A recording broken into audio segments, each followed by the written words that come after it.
Hello दोस्तों, welcome to my channel. This is answer writing of part 3 Harappan architecture. Okay, इसमें इसके साथ हमारा ये आंसर राइटिंग फिनिश हो जाएगा। नेक्स्ट हम मौर्यन कल्चर पढ़ेंगे। और एक बात मैं स्टार्टिंग में बता रही हूँ, मैंने एक चैनल बनाया है टेलीग्राम ग्रुप में, जिसमें एग्रीकल्चरल ऑप्शनल मेरे कुछ स्टूडेंट्स कुछ बच्चे हैं जो चाहते हैं एग्रीकल्चर आंसर राइटिंग प्रैक्टिस करें। तो क्योंकि प्लेटफॉर्म अच्छी खासी अवेलेबल नहीं है, तो इसी वजह से मैंने एक चैनल बनाया है।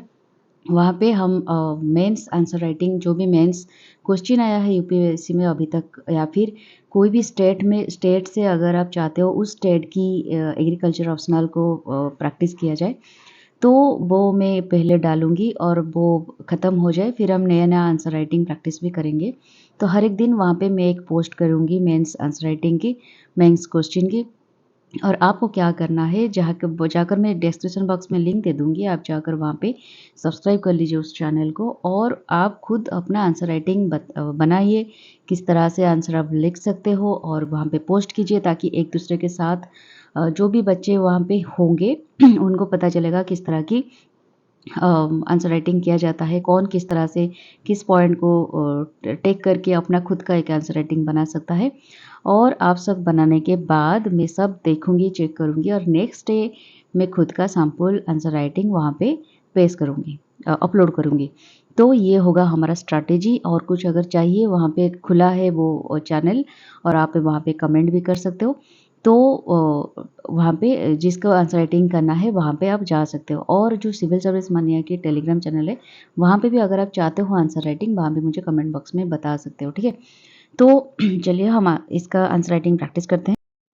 नेक्स्ट है टेराकोटा। टेराकोटा के ऊपर जो कंपेयर टू 1 मिनट यार, 1 minute just a minute. Okay, compared to stone and bronze statue, the terracotta representation of the human form are crude in the Indus Valley civilization.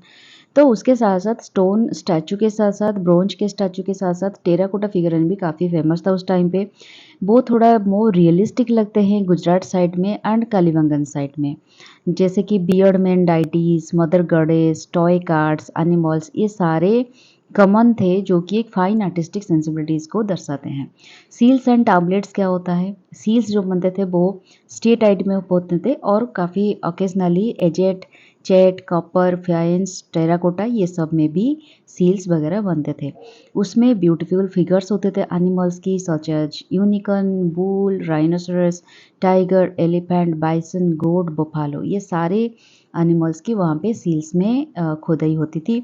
उसके साथ साथ कुछ जैसे मिला है rendering the animals in various mode, जैसे कि Pashupati seal, वहाँ पे पशुपति फिगर की एक सील में है। और सील का ये खासियत था कि जो स्टैंडर्ड हड़प्पन सील था वो 2.2 स्क्वायर इंचेस होते थे, और उसमें कॉमनली स्टेट यूज होता था, लेकिन कभी कभी ये सारे एलिमेंट्स भी यूज होते थे, ठीक है। और seal is engraved in pictographic script, मतलब पिक्टोग्राफिक मतलब देखिए, एक उनमें पिक्चर्स वगैरह लगते थे, मतलब इमेज वगैरह खुद ही होते थे।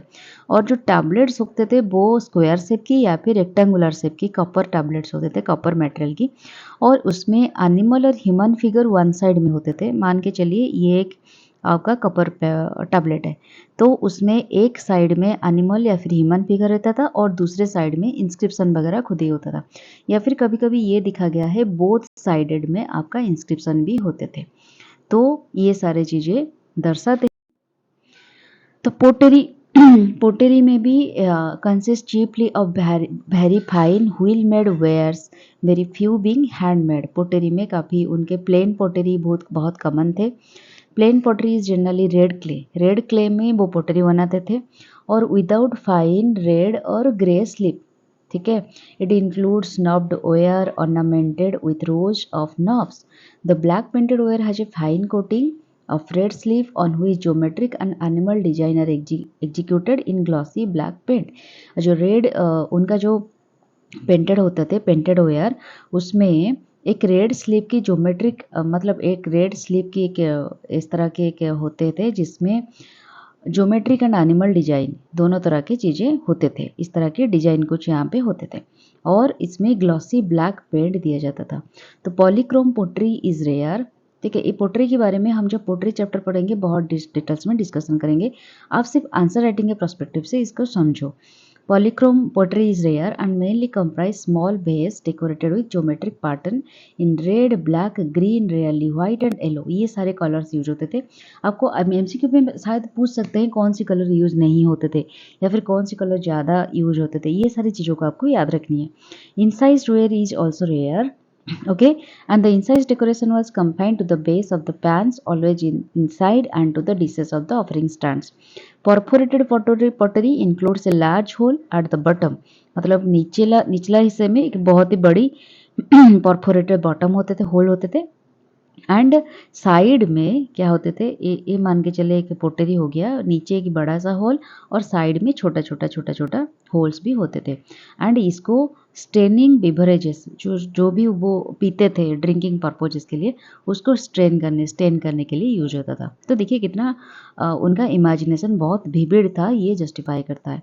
बीड्स एंड ऑर्नामेंट्स, इसके बारे में भी हम देखेंगे अगर तो produced from very conceivable material ranging from precious metals and gemstones to bone and baked clay।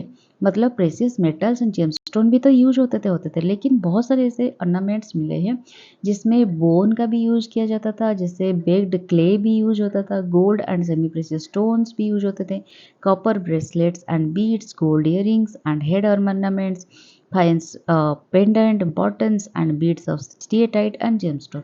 बहुत various type of material use होते थे ऑर्नामेंट्स एंड बीड्स बनाने के लिए। The beads are in varying shape, different shape में भी beads होते थे, जैसे कि disc shaped, cylindrical, spherical, barrel shaped, segmented, ये सारे शेप होते थे बीड्स में। And some beads were made up of 2 और मोर स्टोन्स सीमेंटेड टुगेदर। ठीक है, और कुछ बीड्स में दो या फिर दो से ज़्यादा बीड को एक दूसरे के साथ चिपकाया जाता था। Some of the stone with gold covers, some were decorated by incising और painting and some hand design as to them.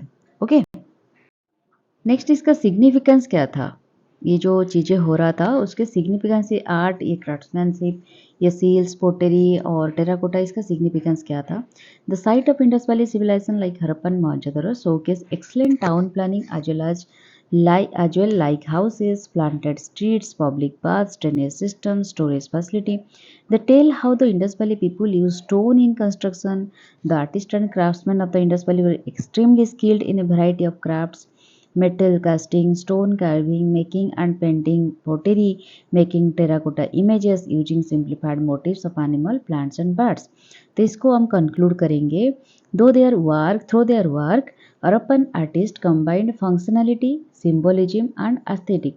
मतलब उनके फंक्शनैलिटी कैसा था, उनके सिंबोलिज्म, डिफरेंट सिंबल को वो किस तरह से इंपॉर्टेंस देते थे and aesthetics point of view में भी कितना इंपॉर्टेंस रखते थे, ये सब रिफ्लेक्ट करता है not only technical skill but also vivid imagination that capture the social, religious and cultural ethos. ठीक है, तो ये था हमारा आंसर राइटिंग। नेक्स्ट जो आंसर क्वेश्चन है वो है how design of IVC of urban cities can provide inputs to overcome the challenge that Indian cities face in the present time. मतलब ये पूछ रहे हैं क्वेश्चन में कि आईबीसी में जो अर्बन सिटीज थे वो कौन से सी इनपुट प्रोवाइड करते हैं जो कि हमारे आजकल के ज़माने में जो इंडियन सिटी चैलेंजेस फेस कर रहे हैं उसको ओवरकम कर सकते हैं। ये एक बहुत ही नाइस क्वेश्चन है, तो इसको थोड़ा हम डिस्कस करेंगे। The urban design of the Indus Valley civilisation offer valuable lesson to address contemporary challenges faced by Indian cities such as congestion, sanitation issues, inadequate civic infrastructure etcetera. जैसे कि हमारे आजकल के सिटी में जो कंजेशन, बहुत traffic jam हो रहा है, सैनिटेशन प्रॉब्लम हो रहा है, अनहाइजीनिक कंडीशन क्रिएट हो रहा है सिटी में, और सिविक इंफ्रास्ट्रक्चर भी इनएडिक्वेट है। इसको ओवरकम करने में इंडस वैली सिविलाइजेशन एक बहुत बड़ी लेसन हमें प्रोवाइड करता है। तो कैसे, पहले तो है प्लान लेआउट्स। हरप्पन, हमने पढ़ा कि मोहनजोदड़ो हरप्पा में ग्रिड पैटर्न में बिल्ड हुआ था सिटी। तो स्ट्रेट जो स्ट्रीट्स थे विथ स्ट्रेट्स ऑफ स्ट्रेट थे, कर्व भी नहीं थे, स्ट्रेट थे। सिस्टमेटिक ब्लॉक्स थे, clearing zone for residential, commercial and public space, सबके लिए डिफरेंट स्पेसेस था। उसी तरह modern Indian cities can adopt zoning to reduce traffic congestion, organise urban growth and improve accessibility. ठीक है, मॉडर्न टाइम्स में Le Corbusier plans of Chandigarh, इस plan के हिसाब से चंडीगढ़ में एक rectangular shape with grid iron pattern provided किया गया है, जो कि एनेबल करता है fast movement of traffic and reduce the area. ठीक है। सेकेंड जो पॉइंट है वो है सैनिटेशन की प्रॉब्लम और वाटर मैनेजमेंट की प्रॉब्लम। सैनिटेशन एक बहुत बड़ी ड्रॉबैक है, माने प्रॉब्लम है हमारे मॉडर्न सिविक सोसाइटी में। लेकिन Indus Valley civilisation and advance drainage, उनके पास एडवांस ड्रेनेज सिस्टम था, कवर्ड सीवर्स था एंड सोक पिट्स था वेस्ट वाटर के लिए। उसके साथ साथ पब्लिक वेल्स वगैरह भी वो आसपास रखते थे। ग्रेट बाथ एक बहुत बड़ी एग्जाम्पल है वाटर मैनेजमेंट की। तो ये सारी चीज़ों को कंसेप्ट को लेकर अगर हम अप्लाई करते हैं इस प्रिंसिपल को प्रेजेंट डे में, तो definitely it can improve urban sanitation, reduce water logging and promote sustainable use. ठीक है। नेक्स्ट थर्ड हमारा प्रॉब्लम था वो था स्टैंडर्डाइजेशन एंड सिविक प्लानिंग। इसमें भी आईबीसी बहुत हेल्प करता है। कैसे कि स्टैंडर्डाइज्ड ब्रिक्स यूज होते थे, वेट्स यूज होते थे, मेजरमेंट्स यूज होते थे, जो कि इंडिकेट करता है central oversight and regulation. Contemporary sites can benefit from uniform building codes, regulated construction and planned public amenities to enhance safety and civic efficiency।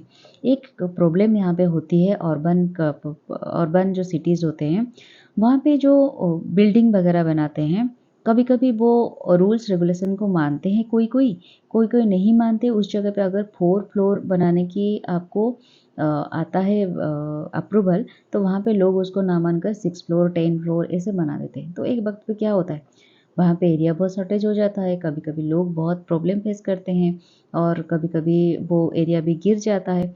तो ये जो चीज़ है, हम एक स्टैंडर्डाइज ब्रिक यूज़ करेंगे हर एक जगह पे, स्टैंडर्डाइज वेट की एंड मेजरमेंट्स की, और उसके साथ साथ एक प्लान्ड पब्लिक अम्यूनिटीज़ रखेंगे कि एक अगर बिल्डिंग होता है उसके आसपास क्या अम्यूनिटीज़ लोगों के लिए रहना चाहिए, क्या सेफ्टी फीचर्स होना चाहिए, क्या सिविक चीज़ें होना चाहिए जिसकी वजह से सेविंग एफिशिएंसी बढ़े। ये सारी चीज़ों को अगर हम ध्यान में रख पाएंगे जैसे आईबीसी के टाइम पे होते थे, तो काफ़ी हद तक डेवलपमेंट हो पाएगी। ठीक है। नेक्स्ट कुछ पॉइंट्स है जैसे community spaces and green areas, public structures, granaries, baths, ये सारी चीज़ें जो आईबीसी में थे वो रिफ्लेक्ट करते हैं कम्युनिटी ओरिएंटेड प्लानिंग।